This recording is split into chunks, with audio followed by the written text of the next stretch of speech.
ಕುಳ ಗ್ರಾಮದ ಕಲ್ಲಂದಡ್ಕದಲ್ಲಿನ ಮುಚ್ಚಿದ ಕೋರಿಯಲ್ಲಿದ್ದ ನೀರಿಗೆ ಬಿದ್ದು ಕಬಕ ನಿವಾಸಿ ವಿದ್ಯಾರ್ಥಿಯೊಬ್ಬ ಮೃತಪಟ್ಟ ಘಟನೆ ನಡೆದಿದೆ.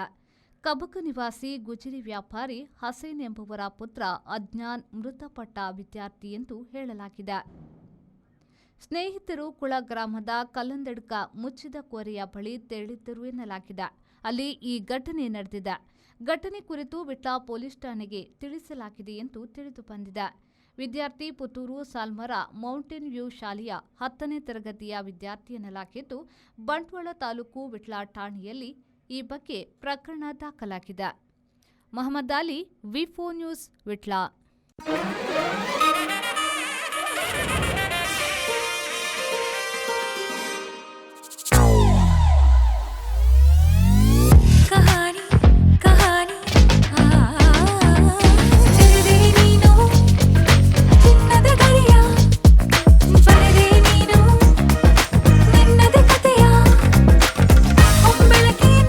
Celebrating the brides of now.